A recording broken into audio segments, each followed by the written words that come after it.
la vanité est construite sur des mensonges. Voilà. Ce que Dieu crée, c'est créé parce que ça vient de la vérité. Et la vérité, c'est Dieu. Par contre, la vanité, elle est créée, c'est une réalité aussi quand même si elle est vaine. Mais elle est créée à partir du mensonge.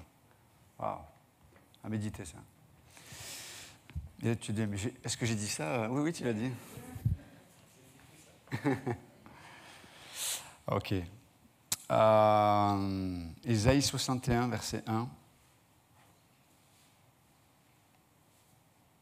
Très beau passage d'Ésaïe aussi. Et on va essayer ce soir de réfléchir ensemble sur le troc que la grâce propose. C'est un échange. Je te donne ça, tu me donnes ça, c'est un troc, un échange. Mais le troc que la grâce nous propose vis-à-vis de ce que nous, on a proposé à Dieu. Pour le dire autrement, ce que Dieu va nous donner, c'est pas juste en fait. Parce que ce que nous, on lui offre pour qu'il fasse cet échange-là, en fait, on lui offre quelque chose qui n'a aucune valeur, et lui, il nous donne sa grâce. Lui, il nous donne ce qui a de la valeur. Il nous donne ce qui est éternel. Il nous donne ce qui a du sens. Il nous donne ce qui amène la vie. Il nous donne ce qui amène la joie. Il nous donne ce qui amène la guérison. Donc, dans Ésaïe 61, verset 1, vous le connaissez ce passage. « L'Esprit du Seigneur, l'Éternel, est sur moi, car l'Éternel m'a oint pour porter de bonnes nouvelles aux malheureux. Il m'a envoyé pour guérir ceux qui ont le cœur brisé, pour proclamer aux captifs la liberté et aux prisonniers la délivrance, pour publier une année de grâce de l'Éternel et un jour de vengeance de notre Dieu, pour consoler tous les affligés, pour accorder aux affligés de Sion, pour leur donner un diadème au lieu de la cendre, une huile de joie au lieu du deuil, un vêtement de louange au lieu d'un esprit abattu, afin qu'on les appelle des térébins de la justice, une plantation de l'Éternel pour servir à sa gloire. » Après, il parle du fait qu'ils vont rebâtir, etc., etc. Donc, évidemment, ça s'adresse à Israël, qui est dans une condition spirituelle très défavorable. Et pour autant, au milieu de tout ça, Dieu leur promet ce qu'on vient de lire là. Et on sait que c'est un passage que Jésus va lire, vous vous souvenez? Dans la synagogue, il va lire ça, il va dire, voilà, ce jour est arrivé, spirituellement parlant. Ce passage aussi, pour ceux qui ont étudié l'histoire de l'Église et des grands, on va dire, bien sûr les réformateurs, mais aussi les agents des réveils dans différents pays. Et ce passage était presque utilisé comme un mantra pour un homme qui s'appelle D.L. Moody, pour ceux qui connaissent. Hein, ça a été un évangéliste, un prédicateur qui était l'un des plus importants aux États-Unis à la fin du XVIIIe siècle. Et D.L. Moody se répétait à genoux, en larmes, avant chaque prédication. Il récitait ce passage parce qu'il s'identifiait au verset 1. « L'Esprit du Seigneur, l'Éternel, est sur moi, car l'Éternel m'a oint pour porter de bonnes nouvelles aux malheureux, il m'a envoyé pour guérir, etc. etc. » Parce que quand il regardait son état, et on va voir, ceux qui ont lu sa biographie, il y avait 3 domaines dans la vie du prophète qui étaient 3 domaines où il était carrément enchaîné, quoi. Et ces 3 domaines étaient toujours présents dans sa conscience chaque fois qu'il devait se lever pour aller prêcher. Et ces 3 domaines, c'était, je crois, le premier domaine, c'était il était au niveau de sa grammaire en anglais, pas sa grammaire anglaise, au niveau de la grammaire en anglais, il était très médiocre. Ses tournures de phrases étaient mauvaises. Il ne trouvait pas les bons mots, etc., etc. Donc il vivait dans une crainte par rapport à cela. Et tous les soirs, quand il rentrait chez lui, il travaillait des heures et des heures et des heures. Mais même après plusieurs années, ça a très très peu évolué, quasiment pas. La deuxième, c'était son poids. Il était en surpoids. Et il n'arrive pas à trouver la discipline pour changer ça. Et du coup, il était mal dans son corps, donc il était irritable et irrité très souvent. Et troisième chose, c'était... oui, qu'il ne soit pas à la hauteur de l'appel de Dieu en tant que prédicateur.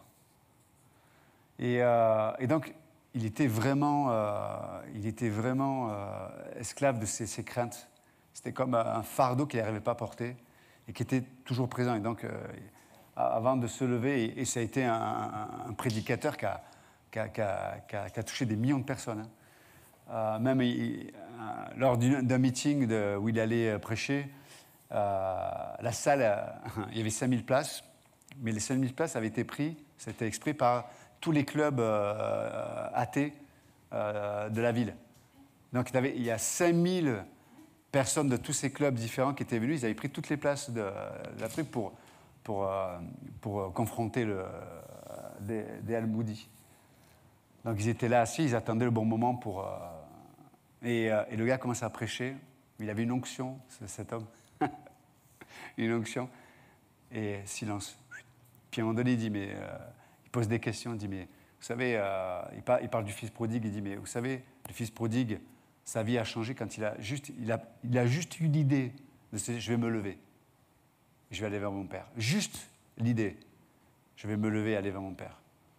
Et tout le processus de guérison, tout le processus de découverte du cœur de son père et tout, s'est enclenché. Il commence à prêcher là-dessus et tout. Donc bref, et à la fin, il y a... la plupart sont convertis et tous les clubs d'athées ont fermé leurs portes après cette soirée. C'est une histoire vraie. Hein. Et cet homme, juste avant, voilà, était dans ses craintes, dans ses faiblesses, à genoux, en train de dire « L'Esprit du Seigneur, l'Éternel est sur moi, car l'Éternel m'a oint pour porter de bonnes nouvelles. Au malheureux, il m'a envoyé pour guérir ceux qui ont le cœur brisé. » Extraordinaire, non? Et ça illustre bien, je trouve, ce titre dont je parle ce soir, l'échange que la grâce nous propose. Nos entraves, nos fardeaux, nos limitations, nos craintes, nos angoisses. On a ça qui fait pas... C'est comme des miroirs qui nous entourent, là, et on est conscient de ça, et souvent c'est un peu l'identité on se voit à travers ça. Mais il se met à genoux et puis il confesse la grâce de Dieu. Il s'attache à la grâce de Dieu. Et la grâce, elle fait cet échange dans nos cœurs. Et c'est la grâce qui nous qualifie, en fait.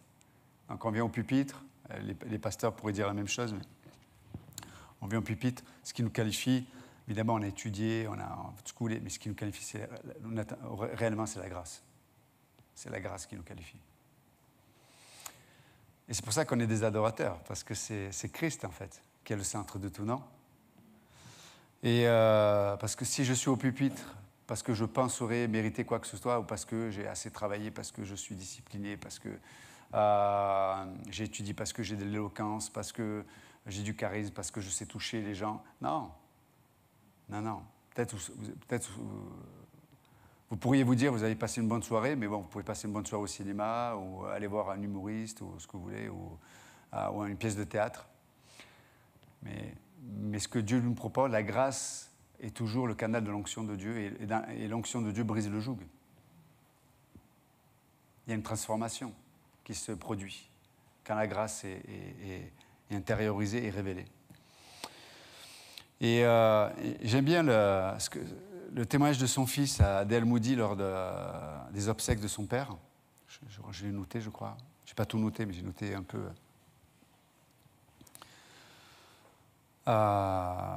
Juste avant de lire ça, juste que vous compreniez l'idée, c'est que l'échange que fait la grâce dans nos vies, c'est-à-dire que lorsqu'il y a cet échange, il y a cette capacité qui est produite en nous, c'est-à-dire qu'on peut, par exemple, aimer, mais aimer avec l'amour de Dieu. On peut être joyeux avec la joie du Seigneur. On peut être patient, mais avec la patience de Dieu. C'est en fait cet échange que produit la grâce dans nos vies.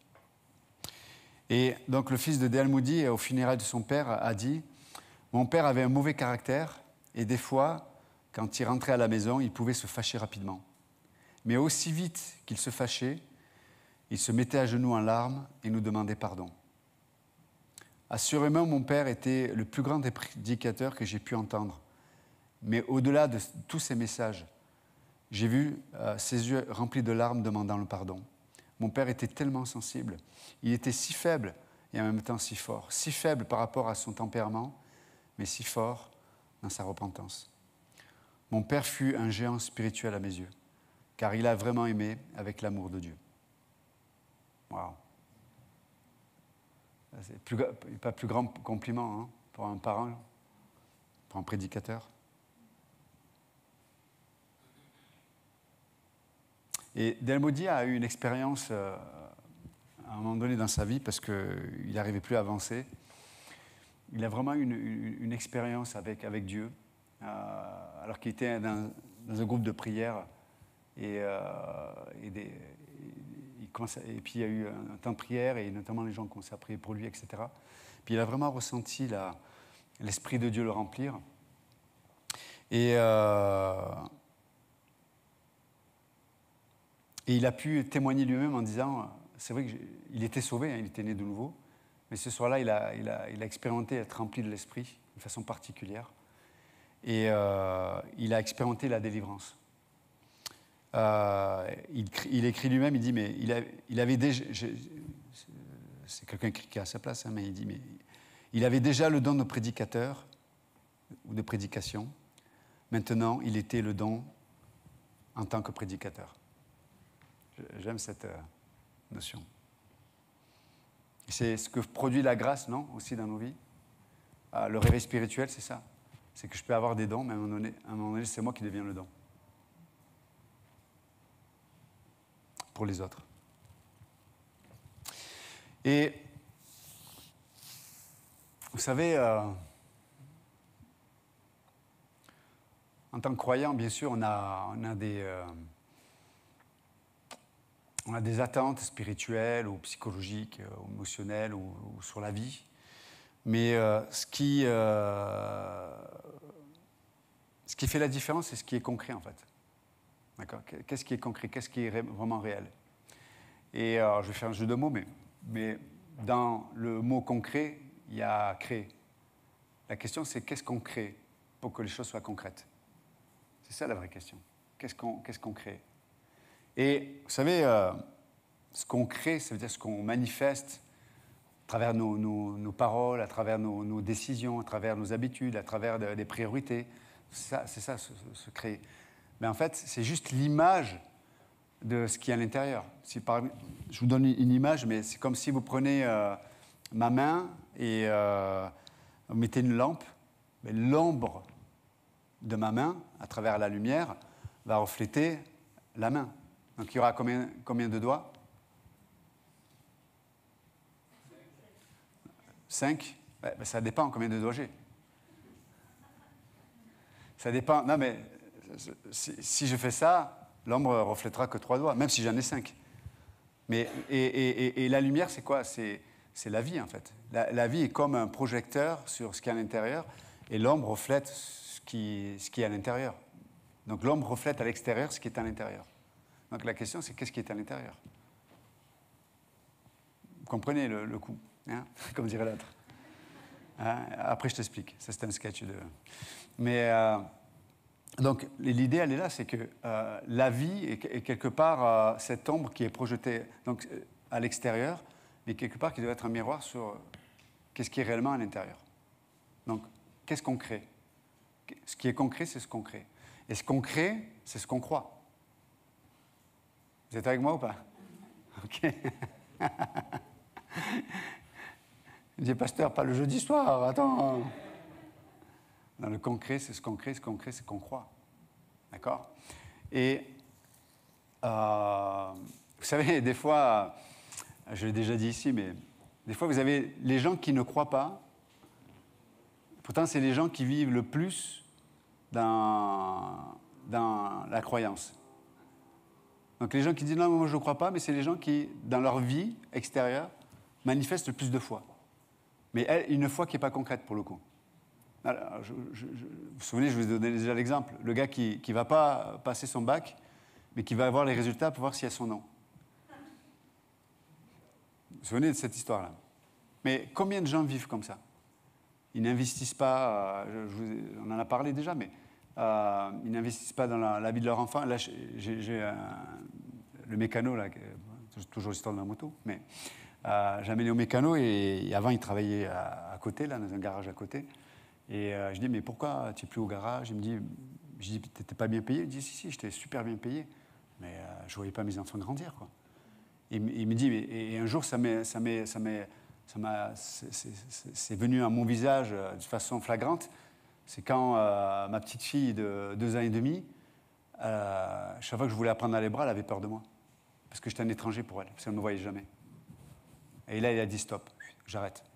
Donc pendant 1 an, il a arrêté, il a monté son garage, mais pendant 1 an, il s'est investi vraiment dans ses enfants. Mais des fois, les gens ont cette attitude avec les situations, avec la vie, dans leur couple, dans les relations, dans l'Église. Comme si, c'est pour ça que je dis, les gens qui ne croient pas, sont souvent les gens qui... C'est comme si je fais rien, j'investis pas, je sacrifie peut-être pas mon temps, mes émotions, etc. Et j'attends que les choses se passent. Tu peux croire, hein, mais il n'y a rien qui va se passer. Sinon le pire, en général. Vous êtes avec moi? Donc, la question dans nos vies, on doit se poser la question. Si je veux vivre quelque chose de vrai, de concret, qu'est-ce que je crée? Qu'est-ce que la vie, quelle est l'ombre que la vie reflète de ce qu'il y a à l'intérieur de moi? C'est là où ça permet une remise en question. Troisièmement, qu'est-ce que je crois? Parce que quand je crois, vous savez, j'aime Galates 5, on peut le lire ensemble, mais parce que c'est vraiment le principe de Galates 5, 6 est extraordinaire. Une sagesse incroyable. Écoutez bien. Galates, chapitre 5, verset 6. Passage que vous connaissez. Car en Jésus-Christ, ni la circoncision ni l'incirconcision n'a de valeur, mais la foi qui est agissante par l'amour. Pour le dire autrement, la foi, c'est s'investir, ok, dans ce qu'on ne voit pas. Et c'est ça en fait. L'investissement que je mets dans quelque chose ou dans quelqu'un, c'est l'expression de la charité. Donc ma foi reflète sa motivation qui est l'amour dans l'investissement que je porte sur une chose ou une autre. Vous êtes avec moi ou pas? Donc, et ça crée un cercle vertueux d'ailleurs. Parce que quand je m'investis, le fait de m'investir dans quelque chose, dans une relation, etc., va créer une capacité, va créer une place pour que Dieu fasse croître la motivation qui est l'amour. Et quand Dieu fait croire la motivation qui est l'amour, l'investissement devient de plus en plus important. L'inverse est vrai. Ça veut dire que, alors évidemment, là, ce que je suis en train de dire, bon, Paul en parle dans Galates 5, mais Jacques en parle aussi. Montre-moi tes œuvres. Non, montre-moi tes œuvres, je te montrerai ma foi, ou le contraire, je ne sais plus. Mais sous-entendu qu'il y a beaucoup de gens qui parlaient de la foi, qui parlaient de leur croyance, quelque part, en Dieu et la réalité de Dieu, la résurrection, le Saint-Esprit, la parole de Dieu, on y croit, on y croit, on y croit. Mais dans leur investissement, ou dans leur priorité, ou dans leur œuvre, ben ces dernières ne manifestaient rien du tout. Et c'est pour ça que Jacques les reprend, en fait, l'apôtre Jacques. De la même façon, si je dis que je marche par la foi, mais qu'il n'y a aucun investissement, il ne faut pas être étonné que il y ait plus de... le cercle vertueux, c'est que je crois, j'investis, crée une plus grande espace pour que Dieu fasse croître l'amour, plus grand investissement. Le cercle qui n'est pas vertueux, c'est le contraire. Moins je m'investis, moins il y a de place. Et moins il y a de place, moins il y a de motivation. Et moins il y a de motivation, plus c'est dur. Ne serait-ce que, par exemple, je plaisantais tout à l'heure, mais de venir ne serait-ce qu'au culte, un jeudi soir. Il y a des gens qui étaient là, qu'on ne le voit plus. Là, tu te dis, mais attends, mais qu'est-ce qui s'est passé entre aujourd'hui et il y a 6 mois? Pourquoi il y a 6 mois, c'était une conviction, les gens t'auraient dit, je ne raterai jamais un culte, même si on m'a levé les 2 bras et les 2 jambes, je viendrai sur les moignons. Et 6 mois après, ça a changé. Qu'est-ce qui s'est passé entre-temps? Coronavirus, est-ce qu'il affecte? Il affecte l'amour, les émotions? Est-ce qu'il affecte quoi? Donc, c'est important parce que quand on marche par la foi et qu'on s'investit, dans le sens que ça amène des priorités, etc., etc., ça permet à Dieu de développer sa réalité dans nos vies.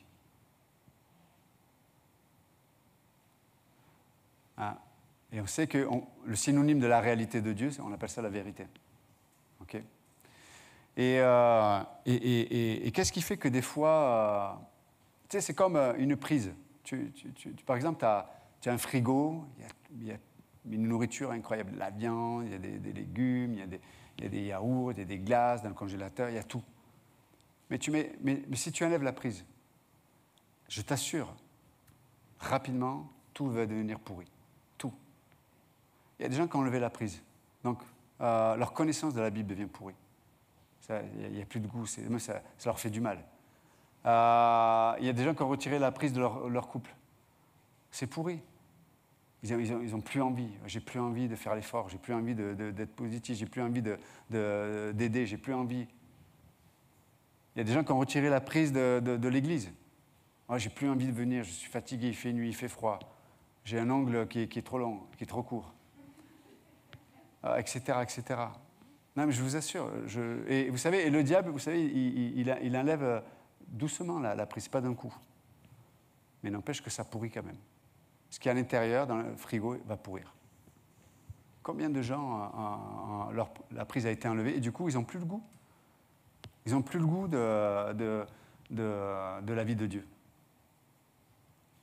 Mais au départ, ce qui est concret, c'est ce qu'on crée. Ce qu'on crée, c'est ce qu'on croit. Et ce qu'on croit, c'est ce dont on s'investit. Vous avez remarqué, quand vous investissez dans quelque chose, je parlais avec un ami tout à l'heure, et il fait comme des maquettes, je crois, des Legos, mais des Legos spéciaux un peu, là, qui ça vaut cher en plus. Mais le gars, il passe, dès qu'il a du temps de libre, il construit des voitures, des machins, des trucs comme ça, avec tous les détails et tout. Je dis, waouh, c'est incroyable ça. Moi, dans ma tête, je me dis, mais ça, je ne le ferai jamais. Je perds mon temps, c'est pas possible, je meurs. Mais le gars, voilà, il s'investit, et puis il adore ça. Puis plus il s'investit, plus il réfléchit, plus, tu sais, il se pose des questions sur tel pignon, il faut le mettre là, etc. Et en fait, on voit qu'il s'investit, ça crée la réflexion. Et c'est intéressant, la réflexion, on l'utilise pour 2 choses. On reflète, par exemple, quand tu regardes un miroir, il y a ton image qui est reflétée. Il y a le photon qui va dans le miroir, boum, ça, et ton cerveau, il voit un peu la réflexion de qui tu es. Et le deuxième élément, c'est la réflexion, c'est concernant soi. C'est quand on dit je réfléchis, réfléchir. C'est intéressant aussi ce terme-là, réfléchir. Ça veut dire que, par exemple, si je ferme les yeux, là, dans ma tête, je ne vois pas ce que je vois parce que je ferme les yeux. Mais je réfléchis à ce que j'ai vu. Donc je réfléchis, là vous êtes les visages, là où vous êtes placés. En même temps, si vous me faites la blague, vous mettez des perruques et que vous changez de place, bon, voilà, ma réflexion ne sera pas correcte parce que ce ne sera plus la réalité. Mais la réflexion, à un moment donné, c'est de s'arrêter sur les choses. Tu sais, tu dis, ah oui, Luc, Ali, il est là-bas à droite. Corinne est à gauche, Pasteur Georges. Et tu analyses l'image. C'est ça la réflexion. Tu analyses l'image de quelque chose. Et de la même façon, la réflexion sur nos vies, sur ce qui est important, etc., c'est presque prendre une photo, une image et réfléchir sur cette dernière. C'est ça, réfléchir. C'est le reflet de ce que j'ai pu voir ou de ce que la Bible dit. Quand je réfléchis, ou quand je médite dans notre jargon chrétien, c'est prendre l'image de la parole de Dieu et la décortiquer, dire tel mot, telle phrase, etc. Et quand tu réfléchis, par exemple, le verset devient une réalité pour toi. Tu sais, c'est comme quand tu réfléchis sur ta vie, par exemple, ou sur l'éducation d'un enfant. Il a 8 ans, tu réfléchis, tu te dis, OK, à cet âge-là, tu cherches, tu dis, quelles sont leurs capacités émotionnelles, de réflexion, tu réfléchis un peu. Donc, parce que tu réfléchis, tu ne passes pas à côté du présent avec ton enfant, par exemple. Mais des fois, quand tu écoutes certains parents, tu vois qu'ils n'ont pas réfléchi. C'est-à-dire qu'ils parlent à leur enfant comme s'il avait toujours 8 ans, ou 5 ans, ou 6 ans. Ouais, si tu sors, ça va mal se passer, tu t'habilles pas comme ça. Mais papa, j'ai 28 ans. Ah oui. Ah ouais, déjà. T'as pas remarqué. Qu'est-ce que tu fais chez moi, d'ailleurs? 28 ans. Mais on peut voir, des fois, c'est comme les gens prennent conscience. Pourquoi tu n'as pas conscience de certaines choses? Parce que tu ne réfléchis pas. Tu ne prends pas la photo, l'image, et tu la décortiques dans ta tête. Et du coup, tu n'es jamais dans le présent. Tu ne vois pas ce qui se passe dans le présent. Et en fait, ce qui nous aide à pouvoir... Parce que des fois aussi, ce qui fait qu'on a du mal à faire ça, c'est, encore une fois, comme je reviens à D.L. Moody, c'est que peut-être l'image que tu vois, que tu observes, tu n'as pas envie d'y réfléchir. Tu vois, ma situation est comme ceci, ma santé est comme cela, voilà mes faiblesses, voilà mes batailles intérieures. Etc. Mais Dieu dit, mais non, mais vas-y, réfléchis. Mais s'il te plaît, Psaume 127, réfléchis avec moi. Prends cette image dans ta tête et décortique-la par la grâce.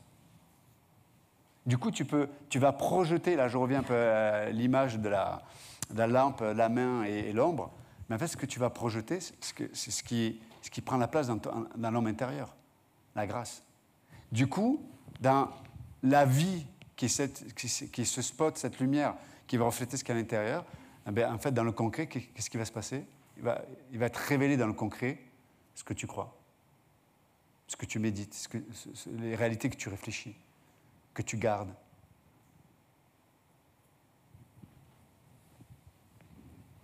Donc c'est vraiment important de considérer toutes ces choses.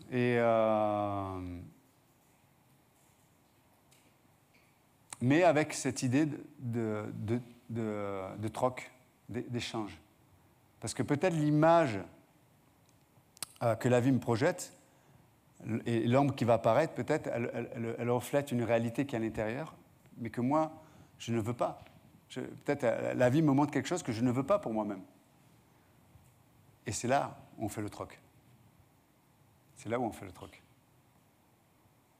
Et la grâce, elle est comme Lucky Luke. Elle va plus vite que mon ombre. Vous voyez? Et c'est ça qui est merveilleux. Donc, ce soir, pour nous encourager, on peut relire Ésaïe 61. Vous pouvez tourner avec moi. J'espère que vous avez compris ce que j'ai dit ce soir. Vu le silence, ça veut dire que c'est pas sûr. Vous réfléchissez, d'accord.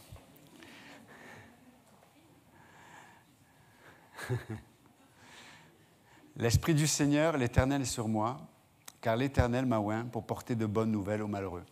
Il m'a envoyé pour guérir ceux qui ont le cœur brisé, pour proclamer aux captifs la liberté et aux prisonniers la délivrance, pour publier une année de grâce de l'Éternel et un jour de vengeance de notre Dieu, pour consoler tous les affligés, etc. etc. C'est merveilleux, non? Et donc, dans nos vies, c'est le moment de faire ce troc.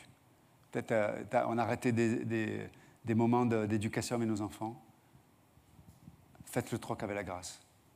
investissez dans vos enfants, communiquez le cœur de Dieu, qu'ils puissent voir, non pas votre perfection, mais qu'ils puissent voir votre cœur brisé pour eux et votre cœur qui se met à genoux devant Dieu. Parce que, la plus grande éducation qu'on peut donner à nos enfants, c'est de leur montrer le cœur de Dieu, leur montrer la réalité de Dieu.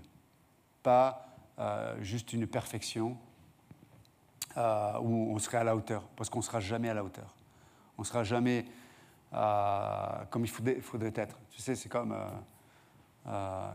combien de parents aujourd'hui, voilà, admettons un père, il voit sa fille qui dit « Papa, je sors », puis elle a mis une jupe, c'est plus une ceinture qu'une jupe. Hein, elle a oublié la jupe, tellement qu'elle est courte. Ben, tu sais, soit le père peut dire « Mais qu'est-ce que c'est? Tu te prends pour une prostituée, c'est pas possible. » Mais et je peux comprendre qu'on peut avoir cette réaction-là. Mais réagir comme ça, c'est à 100%, tu es sûr que l'enfant va te détester. Ou alors, tu peux avoir une autre technique. Dire « Oh, chérie, tu sors. » Je prends l'exemple d'une fille, parce que je n'ai pas de fille. Comme ça, au moins, et ceux qui en ont pourront s'identifier. Spéciale dédicace à ceux qui ont que des filles à gauche. Enfin, à ma gauche.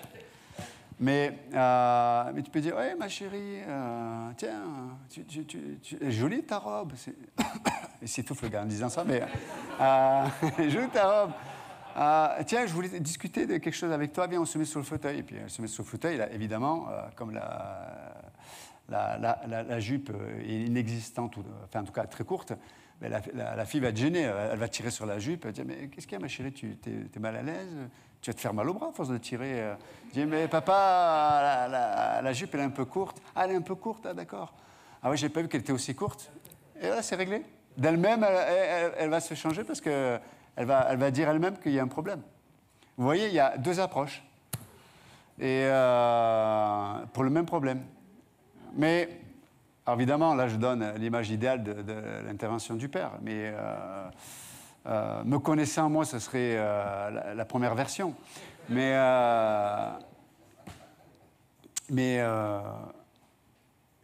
sur plein de domaines, on est la première version. Souvent, on n'est peut-être pas à la hauteur. Mais au-delà du fait qu'on peut-être on n'est pas à la hauteur, ce qui est important, c'est admettons que je réagisse, ouais, mais tu t'es habillé comme ça, tu vas où?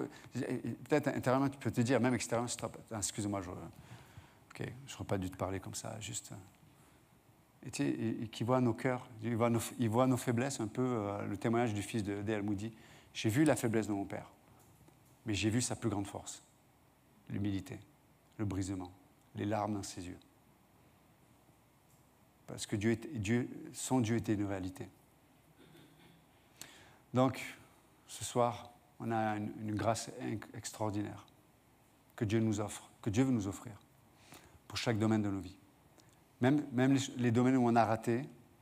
Et peut-être on ne veut pas se l'avouer, vous savez, des fois c'est tellement impensable d'accepter l'inacceptable qu'on est obligé de justifier l'inacceptable en trouvant des éléments qui font que c'est toujours la faute de l'autre.